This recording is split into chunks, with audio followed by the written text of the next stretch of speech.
6 anggota polisi ditetapkan menjadi tersangka oleh tim Sus Mabes Polri karena menghalangi proses hukum dalam kasus pembunuhan Brigadir Joshua. Dan untuk membahasnya, kami telah terhubung dengan Ketua Indonesia Police Watch atau IPW, Sugeng Teguh Santoso. Selamat malam, Pak Sugeng. Selamat malam Mbak Stefani dan selamat malam pemirsa. Ya, terima kasih sudah bergabung bersama kami. Pak Sugeng, penetapan 6 polisi sebagai tersangka obstruction of justice. Apakah menurut Anda ini cukup untuk membuktikan keseriusan Polri mengusut tuntas kasus pembunuhan Brigadir C, atau menurut Anda ada yang kurang sebenarnya?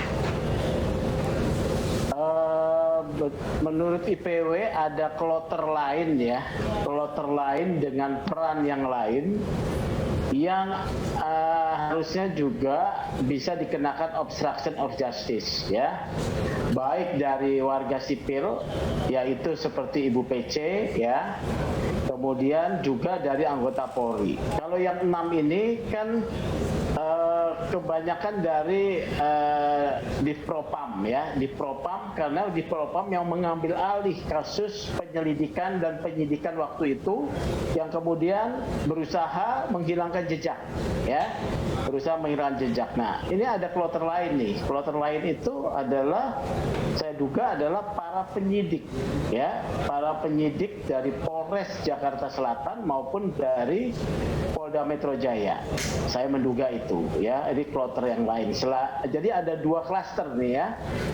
Klaster yang pertama adalah obstruction of justice ditambah dengan pelanggaran kode etik. Klaster kedua hanya pelanggaran kode etik saja ya. Nah, kalau yang 6 ini saya pikir sudah jelas, sudah disampaikan, tinggal ditunggu obstruction of justice seperti apa yang dilakukan. Yang bisa kita tahu adalah salah satunya menurut saya adalah merusak tempat kejadian perkara ya. Tidak dilakukan olah TKP dengan benar untuk menghilangkan jejak, kemudian menghilangkan barang bukti ya, kemudian mungkin membuat laporan palsu ya, itu yang perbuatannya. Pasalnya saya pikir 221 Jungto pasal 233 ya, 221 Jungto pasal 233 harus ditambah Jungto pasal 52 karena dilakukan oleh anggota polisi. Artinya ada faktor pemberatan pidana nanti di sana. Begitu, Mbak Stefani. Baik, Anda menduga masih ada banyak pihak yang terlibat obstruction of justice yang belum ditetapkan sebagai tersangka. Masih. Apa kemudian desakan dari IPW terkait obstruction of justice ini, Pak Sugeng? Ini kan kloter pertama. Oleh karena itu IPW menunggu ada kloter selanjutnya. Ini yang belum diumumkan nih ya. Saya melihat belum diumumkan apakah ada pihak lain yang obstruction of justice. Yang pasti Ibu PC ya, Ibu PC nih. Ibu PC kena obstruction of justice. Termasuk Verdi Sambo sendiri juga sampai saat ini belum ditetapkan sebagai tersangka dalam obstruction of justice-nya.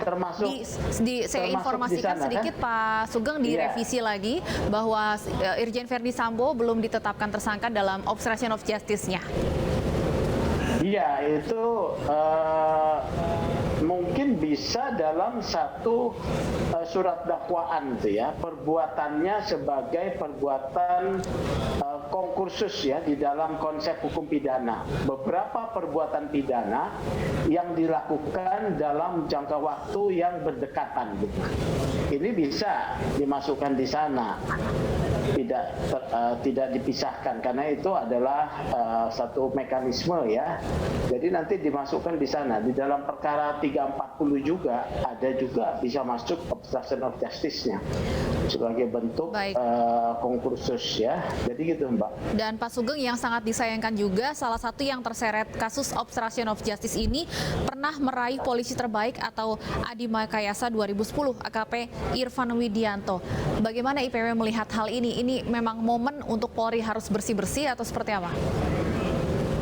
Kalau dari penjelasannya ya, mereka ini pada posisi menyadari ya, tetapi tetapi kemudian tidak bersikap profesional, mentaati kode etik dan peraturan perundang-undangan. Jadi bisa kena ya. Jadi walaupun dia adalah Adi Makayasa, apalagi pangkatnya jauh ya, pangkatnya jauh kan AKP saja, bahkan ada yang pangkatnya bintang 1 saja, itu juga kena gitu loh, menyadari. Bahkan saya ada melihat ya, kayak Brigjen Hendra ini sebetulnya ada mau membantah ya, tapi tidak bisa. Itu berita yang di media ya, berita dari hasil sidang kode etik.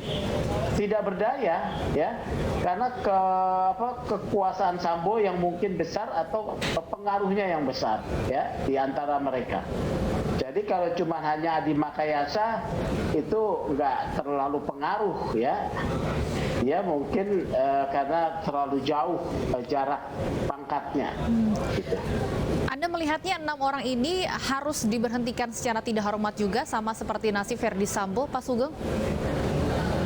Saya pikir PTDH ya, ini pelanggaran, perbuatannya juga membuat institusi polisi kan menjadi tercemar ya, tidak dipercaya ya, selain melanggar peraturan juga seperti itu. Ada juga pelanggaran kode etik yang lain. Harusnya dia wajib menolak ya perintah yang bertentangan dengan hukum, tapi tidak dilakukan ya. Harus menjaga reputasi Polri dengan bersikap profesional, tidak dilakukan. Tidak boleh melakukan pelanggaran norma atau peraturan perundang-undangan, diterabas juga. Jadi ya ada beberapa itu. Kalau Pak Verdi Sambo kan ada 6 pasal yang dilanggar oleh dia. Ini juga saya rasa ada 3 minimal, 3 pasal di dalam kode etik yang dilanggar.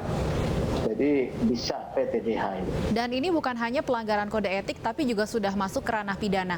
Pak Sugeng melihat bahwa Betul. para tersangkanya ini merupakan personil aktif di Polri. Menurut Anda perlukah ada ancaman hukuman yang lebih berat terhadap para tersangka ini?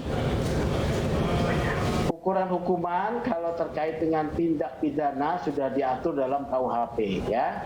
Misalnya terkait dengan pasal 221 atau 233 ini ancaman hukumannya kan 4 tahun.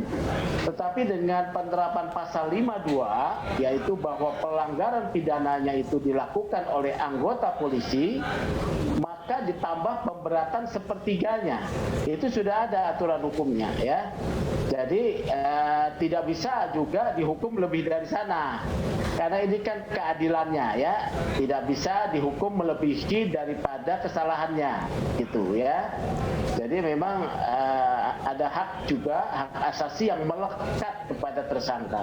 Tersangka itu juga harus dihormati loh ya. Seperti tersangka Pak Verdi Sambo bertemu dengan istrinya melepas kerinduan, itu manusiawi. Tetapi hukum tetap akan memproses mereka sesuai ketentuannya ya. Berpelukan, kemudian memeluk istrinya, saling memberi kekuatan, itu manusiawi ya. Juga pada saat di depan pintu ya, mereka juga menunjukkan kedekatan. Kita jangan menjadi nyinyir untuk hal-hal yang sifatnya personal dan kemanusiaan ya. Tapi kita harus tegas pada hal-hal terkait dengan hukumnya saja. Begitu.